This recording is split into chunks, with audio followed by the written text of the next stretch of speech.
E tem mais review aqui, gurizada, então não reparem se estiver caindo um raio que o outro, até porque tá rolando maior chuva aqui em Porto Alegre e eu tô gravando esse vídeo rapidão aqui no estúdio para passar para vocês mais um feedback sobre uma publicação que, depois de ler ela, eu constatei que eu comprei todas as versões publicadas aqui no Brasil. Eu acho que eu só tinha feito isso com A Morte da Fênix, mas esse quadrinho aqui eu gosto bastante. E a Panini lançou recentemente essa versão capa dura aqui na série Marvel Vintage, Incrível Hulk, Futuro Imperfeito. Se você já é inscrito ou inscrita aqui, beleza, sejam sempre bem-vindos. Mais um vídeo novo para vocês. E se você caiu aqui como um vídeo recomendado, sequer fez uma busca, estava querendo saber mais sobre essa publicação, seja muito bem-vindo, muito bem-vinda. Explore as playlists, divirta-se aí. Tem vídeos com making off de desenhos, história das histórias em quadrinhos, alguns reviews que são essa série que eu faço aqui em muitas lives. Se você já acompanha aqui as atualizações do canal e quer a periodicidade dele sempre certinho ali, nos ajuda tornando-se membro só, se puder e se quiser. Pode clicar aqui no Seja Membro ou então vai no apoia.se/DanielHDR ou se você curte o PicPay, vai em picpay.me/apoio-DanielHDR. E aí você ajuda tornando-se um membro oficial do canal, participa de votações, enquetes sobre conteúdo, de lives exclusivas com convidados, além de muitos vídeos exclusivos com extras, tanto aqui no YouTube quanto no nosso grupo do Discord. Então, vem com nós. Essa publicação, como eu falei antes, ela tem um histórico aqui no Brasil já um pouco mais extenso. Eu fiquei sabendo dela pela primeira vez em 92, quando tinha lá o Ricardo da Devir, né, da livraria Devir, que trazia muito quadrinho importado. Eles tinham essa espécie de fanzine, e aí eu me lembro que lá dentro tinha uma página dupla que o Pérez faz com um museu que o Rick Jones monta com espólios dos outros personagens. Já já eu vou explicar para quem não conhece essa história aqui. Eu já gostava muito do trabalho do Pérez, ele tinha feito o material do Desafio Infinito, e ele acabou fazendo isso aqui. E caso vocês não saibam, o Pérez também pegou esse projeto por duas coisas bem engraçadas. A primeira é que a mulher do Pérez tinha lido alguns romances sci-fi que o Peter David tinha escrito. E ela tinha gostado. Ela até comentou assim, poxa, se um dia tu fosse desenhar alguma coisa com o roteiro desse cara, eu gosto da escrita dele, né? E eles nunca tinham trabalhado juntos, Peter David e Jorge Pérez. E outra história também interessante é que o Pérez quis muito fazer esse projeto aqui, não só por essa vontade da esposa, mas também porque o Pérez estava começando a ter algumas críticas um pouco negativas quanto ao trabalho dele, porque tinha muita gente que dizia que ele pulava fora do barco, né? Por que isso? Porque um pouco antes desse projeto aqui, o Pérez tinha feito o Desafio Infinito. Ele tinha começado, ele tinha saído da DC e ido pra Marvel, teve essa baita saga aí do Thanos, só que ela foi concluída pelo Ron Lim. O Pérez não conseguiu concluir devido aos prazos e algumas alterações que eram feitas no decorrer. E ele estava querendo fazer uma coisa de início, meio e fim. Quanto o Peter David, que já estava no título do Hulk, estava para propor essa história, ele não era a primeira escolha, o Jorge Pérez, ele não era a primeira escolha do editor. Quando o editor soube que o Pérez estava afim, não deu outra. Pérez caiu no projeto. E essa história aqui, ela é a apresentação da versão maligna futura do Hulk, que é o Maestro. Como a gente tinha muito esses esquemas de futuro distópico, a gente lembra de histórias antológicas como a dos X-Men, né, do Dias de um Futuro Esquecido.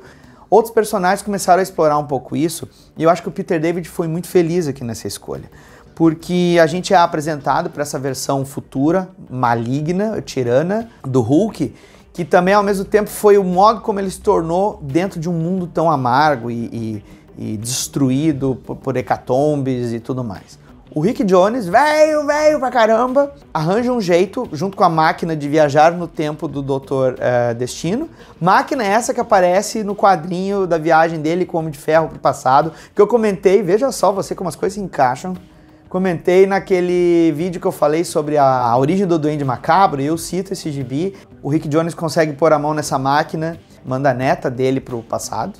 Lá eles trazem o Hulk, né, que era o Dr. Banner, não era o Hulk esmaga, Hulk.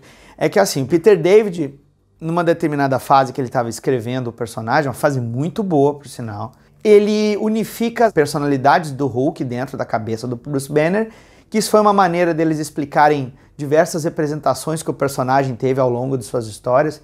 elas viram uma versão única chamada de Dr. Hulk, que é quando o Bruce Banner toma controle, digamos assim, de toda a força que o Hulk e mantém o seu intelecto. Ficou por alguns anos essa fase, inclusive foi ilustrada pelo Gary Frank e pelo Dale Keown.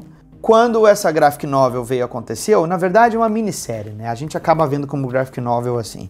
Mas quando essa minissérie veio acontecer, era essa fase que estava rolando.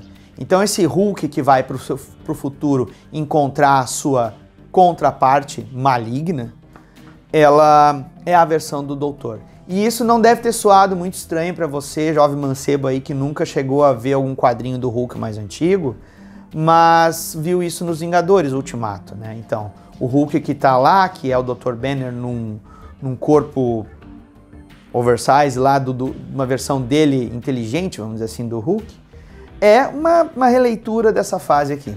Agora vamos falar da dupla Peter David e George Pérez.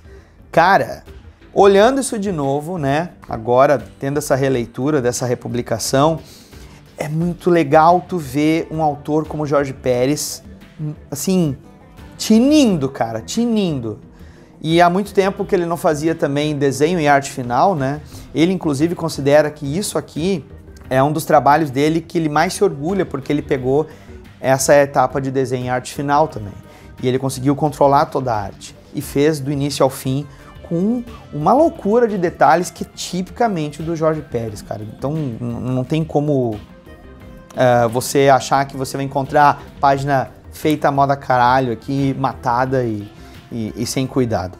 Mas como eu estava falando antes, a diagramação das páginas mostra uma coisa que hoje em dia a gente não está achando tanto, que é o quadrinho pensando como quadrinho, não tentando ser cena widescreen de cinema o tempo todo.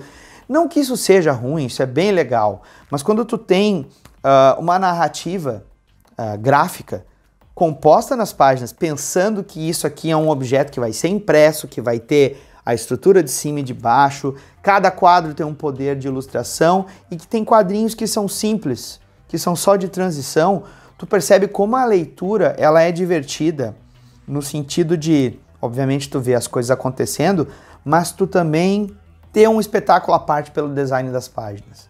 E foi muito legal poder reler isso aqui. Devo dizer que o Pérez sempre teve esse estilo e a gente sabe muito bem que esse tipo de diagramação, de fazer quadrinhos estreitos, quadros que podem se recortar e formar outras coisas, composições pensando na página como painel, não é todo mundo que faz, não é todo mundo que tem tempo, não é todo mundo que tem uma criatividade como caras que nem esse aqui tiveram. E o Pérez está aposentado, ele merece todo o descanso, porque o que esse cara trabalhou, não só em outros projetos, mas como nesse aqui, é um absurdo. E quando eu falei de encarnações anteriores dessa publicação, é porque ela deu as caras aqui na Editora Abril lá em 96. Capinha fina, papel couché. Em 2003 ela recebeu um encadernadinho da Panini. Ela teve uma outra republicação em 2014. Por fim, a gente tem essa versão aqui. Então eu diria que das histórias do Hulk até, eu acho que foi uma das que mais teve reimpressões. E é engraçado que essas últimas republicações, incluso esta aqui, contam com um adendo. Porque o personagem, que é o Maestro, que é esse Hulk do futuro, dessa linha de tempo alternativa, ele acaba, de certa maneira, sendo representado na história que tem em seguida. Porque a publicação ela não é toda do George Pérez e do Peter David. Tem uma segunda história aqui que saiu aqui no Brasil. Eles mostram o fim do Hulk, né? Que teve uma fase ali na Marvel que eles estavam fazendo várias publicações que era o nome do personagem The End, que seria a última história do personagem, num futuro distante ou até nem tanto. Porque ela mostra realmente o Bruce Banner não conseguindo morrer, porque ele tenta dar um fim àquele martírio de ser o único ser humano na Terra por diversas vezes, mas sempre o Hulk acaba aflorando, né? Com a regeneração dele mesmo, impede o Bruce Banner de morrer. Então é uma história bastante melancólica, assim, ela é contada justamente pelo personagem estar sozinho, ela é contada mais com o contexto de narrativa, mas é legal também no aspecto, falando em narrativa, agora gráfica, que o Dale Keown, ao modo dele, ele pega e gera esse amálgama gráfico, assim, essa mistura gráfica com o que o Pérez fez na HQ dele também. Não tem um tempo tão grande de distância entre as duas HQs, mas ela, de certa maneira, pode mostrar que pode ser tanto o fim daquele maestro, quanto o próprio fim do Bruce Banner, que deu um fim no maestro. Bom, na verdade não deu, porque agora o maestro parece que apareceu de novo nos quadrinhos da Marvel, e é um personagem que muitas pessoas ficaram bem impactadas e fascinadas com essa dicotomia, né, do próprio Hulk podendo virar o maestro ou não, né? Mas é um quadrinho muito legal, eu recomendo. Ele não é um quadrinho tão espesso, porque, como eu falei, são dois capítulos da minissérie Hulk Futuro Imperfeito, mais aquela one shot, né, do Hulk o fim. Então dá uma publicação não tão grossa e, consequentemente, ela está a um preço até mais acessível, mas a gente sabe que o mercado fica flutuando ou não aí. Encontre o link onde você quiser comprar. Tem o link aqui na descrição se você quiser comprar pelo link parceiro lá com a Amazon para ajudar o canal até aqui. Mas se você achar num outro lugar, inclusive essas republicações que eu falei, é uma compra bem legal, é certeira. Eu garanto que é um quadrinho bem bacana. Evidentemente, se você não curte assim quadrinhos antigos, como o que eu resenhei aí nos vídeos anteriores, que foi o do Homem-Aranha, ele não é tão antigo assim, porque, como eu falei, essa história aqui do Hulk, ela acontece em 92, né? E essa outra história do Hulk, o fim, ela já foi feita ali no início dos anos 2000. Então, os recursos de narrativa, escolhas de diálogo, elas não têm aquela redundância que muitos se incomodam bastante com os quadrinhos mais antigos. Sempre entendendo que quando você lê algo assim, tem o contexto de quando foi feito. Mas é uma boa compra, viu? Eu acho que vocês podem ir atrás, seja usado, seja novo, seja essa versão nova aqui ou a versão anterior. A versão nova tá bem caprichada. Série Marvel Vintage, e é muito louco quando você para e pensa que coisas dos anos 90 já são chamadas de vintage. Então você nota que tá ficando velho. Então, espero que vocês gostem.